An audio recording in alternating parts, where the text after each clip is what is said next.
International social media Patel Prahlad भाई। Exemption होता है जैसे एक सोर्स ऑफ इनकम पर इनकम टैक्स लगे ही ना, जैसे कि इस देश में एग्रीकल्चरल इनकम, खेती बाड़ी से जो कमाई होती है उस पर कोई इनकम टैक्स नहीं लगता। ये वो नहीं है।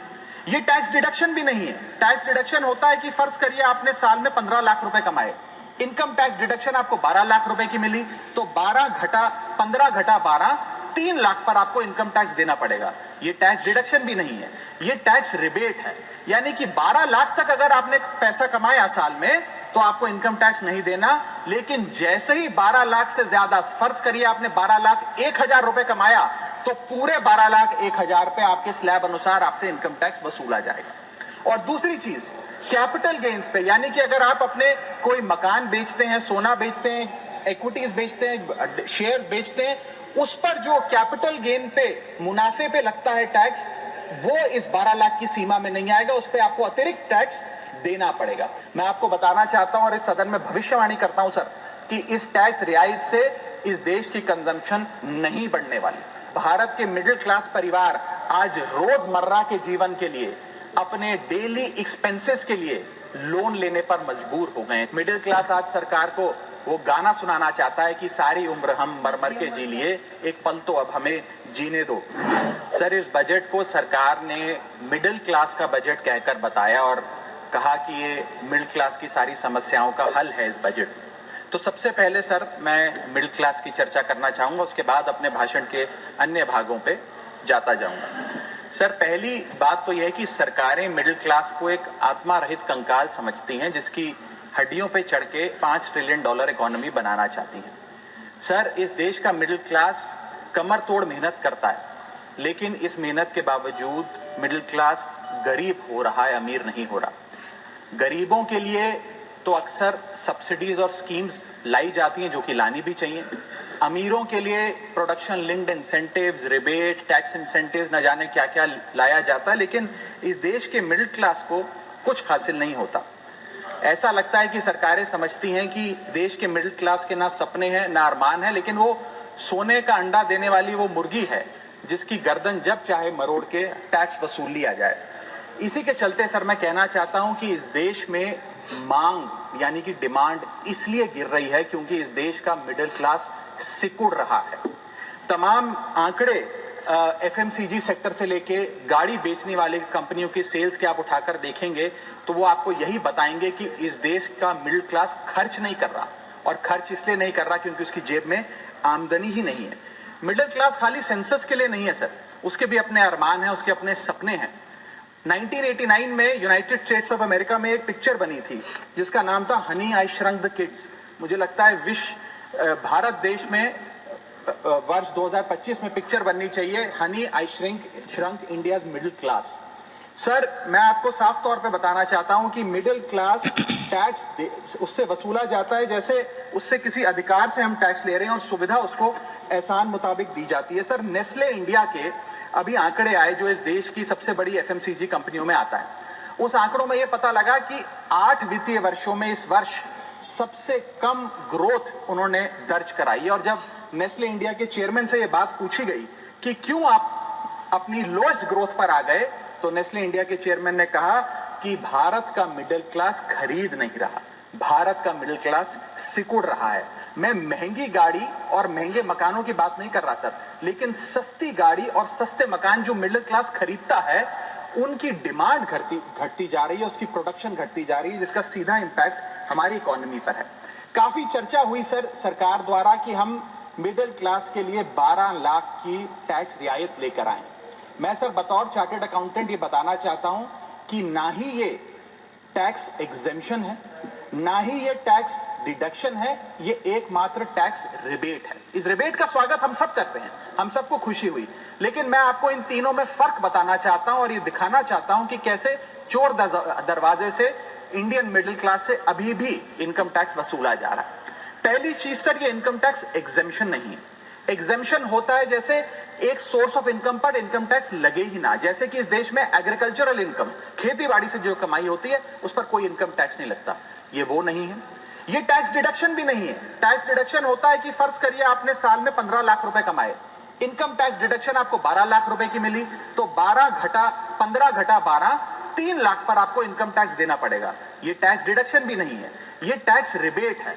यानी कि 12 लाख तक अगर आपने पैसा कमाया साल में तो आपको इनकम टैक्स नहीं देना, लेकिन जैसे ही 12 लाख से ज्यादा, फर्ज करिए आपने 12 लाख 1,000 रुपए कमाया, तो पूरे 12 लाख 1,000 पे आपके स्लैब अनुसार आपसे इनकम टैक्स वसूला जाएगा। और दूसरी चीज, कैपिटल गेन्स पे, यानी कि अगर आप अपने कोई मकान बेचते हैं, सोना बेचते हैं, इक्विटीज बेचते हैं, शेयर्स बेचते हैं, उस पर जो कैपिटल गेन पे, मुनाफे पे लगता है टैक्स, वो इस 12 लाख की सीमा में नहीं आएगा, उस पर आपको अतिरिक्त टैक्स देना पड़ेगा। सर, लेकिन इस 12 लाख की रियायत से कितने लोगों को भारत देश में फायदा हुआ, यह भी समझने की आवश्यकता है। हम 140 करोड़ की आबादी वाले देश में रहते हैं, जिसमें मात्र 8 करोड़ लोग इनकम टैक्स की रिटर्न भरते हैं, और इन 8 करोड़ लोगों में से मात्र 3 करोड़ लोग इनकम टैक्स भी भरते हैं। यानी कि 8 करोड़ लोग इनकम टैक्स की रिटर्न भरते हैं, 5 करोड़ लोग जीरो इनकम दिखा के अपनी इनकम टैक्स की रिटर्न भरते हैं, जीरो टैक्सेबल इनकम, और उनसे कोई इनकम टैक्स नहीं वसूलती। लेकिन जो बाकी 3 करोड़ बचे, मात्र वो ही इनकम टैक्स भरते हैं। तो किन लोगों का फायदा हो रहा है, ये भी समझने की आवश्यकता है। और इसका मुकाबला आप करिए सर, सीएमआई का डेटा बताता है कि इस देश में कंजम्पशन के आधार पे 43 करोड़ इंडियंस, 43 करोड़ भारतीय भारत की मिडिल क्लास में आते हैं। 43 करोड़ में से मात्र 2 से 3 करोड़ लोगों को ही इसका फायदा होने जा रहा है। उसका हम स्वागत करते हैं, लेकिन बाकियों के लिए क्या? वित्त मंत्री जी ने यह फैसला जब सुनाया तो कहा कि इससे भारत की कंजम्पशन बढ़ेगी, खपत बढ़ेगी, और इकोनॉमी का चक्का, इकोनॉमी का पहिया चलने लग जाएगा। मैं आपको बताना चाहता हूं और इस सदन में भविष्यवाणी करता हूं सर, कि इस टैक्स रियायत से इस देश की कंजम्पशन नहीं बढ़ने वाली।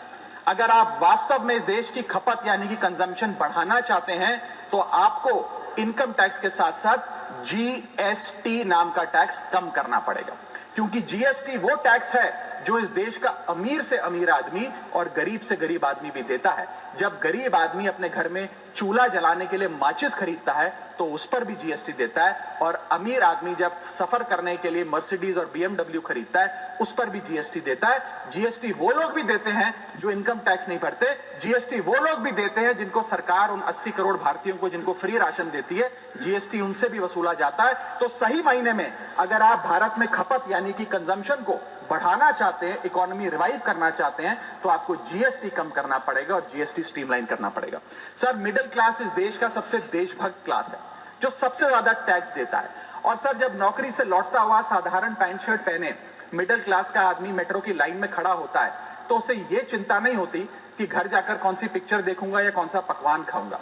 उसे यह चिंता होती है कि मैं अगले हफ्ते अपने बच्चों की फीस कैसे भरूंगा, बाबूजी का ऑपरेशन कैसे कराऊंगा, या बड़े साल नौकरी कर ली, अब एक स्कूटी खरीद लेता हूं। लेकिन जब बाजार जाता है तो पता लगता है वो स्कूटी जो 4 लाख की जो 40,000 की मिलती थी, वो अब 1 लाख रुपए की मिलने लगी, या वो ऑल्टो गाड़ी जो 3-3.5 लाख की मिलती थी अब 10 लाख रुपए की मिलने लगी।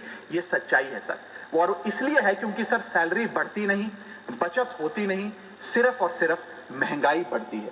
और सर, मैं ये भी आपको बताना चाहूंगा, रिपोर्ट्स बताती है, इकोनॉमिक सर्वे ऑफ इंडिया बताता है कि सैलरी औसतन मात्र 3% बढ़ी है पिछले वित्तीय वर्ष में, जबकि food inflation 10%, health care inflation 15%, और कंज्यूमर प्राइस इन्फ्लेशन और न जाने कितनी इन्फ्लेशन तो इनसे कहीं ज्यादा ऊपर आंकड़ों पर आज मंडरा रही है। लेकिन उसके मुकाबले सैलरी मात्र 3% बढ़ी। सर, देश का मिडिल क्लास एक बहुत बड़े डेट ट्रैप में भी फंसने जा रहा है।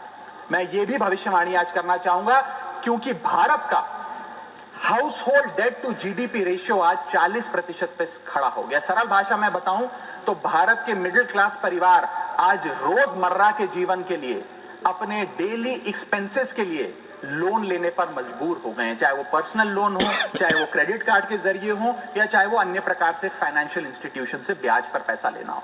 यानी कि जो सैलरी 1 तारीख को आती है, वो पहले ही आपके रोजमर्रा के जीवन में जो आपने खर्चा करने के लिए ब्याज पर पैसा लिया हुआ है, उसके भुगतान में लग जाती है, और इंडिया का मिडिल क्लास एक डेट ट्रैप में फंसता जा रहा है। ये लोन कोई मकान बनाने के लिए या दफ्तर खरीदने के लिए या एसेट क्रिएशन के लिए नहीं है, ये day to day expenses meet करने के लिए, जो भारत के मिडिल क्लास को एक डेट ट्रैप में खड़ा करता जा रहा है। सर, सैलरी तो 7 तारीख को आती है महीने की, लेकिन 1 तारीख को मकान मालिक आ जाता है दरवाजे पे दरवाजा खटखटाने की किराया दो। और सारी उम्र काम करने के बाद एक मिडिल क्लास का आदमी सोचता है कि अंत में रिटायरमेंट के समय एक छोटा सा अपना मकान, जमीन खरीद के मकान बनाऊंगा। जमीन खरीद के मकान बनाना तो छोड़िए सर, आज रियल एस्टेट के प्राइसेस आपकी अर्निंग्स, मिडिल क्लास की अर्निंग्स के मुकाबले इतने ज्यादा हैं कि रिटायरमेंट 2-3 जन्म काम करने के बाद, रिटायरमेंट लेने के बाद भी शायद वो 2 BHK अपार्टमेंट भी नहीं खरीद पाएगा। इसीलिए मिडिल क्लास आज सरकार को वो गाना सुनाना चाहता है कि सारी उम्र हम मर मर के जी लिए, एक पल तो अब हमें जीने दो। सच्चाई यह है सर कि मिडिल क्लास के घरों में जब कभी शादी का कार्ड आता है तो चिंता हो जाती है कि सगन में कितना पैसा देना पड़ेगा और साथ ही साथ नया सूट सिलवाना पड़ेगा, ट्रेन का खर्चा हो जाएगा, एटसेट्रा।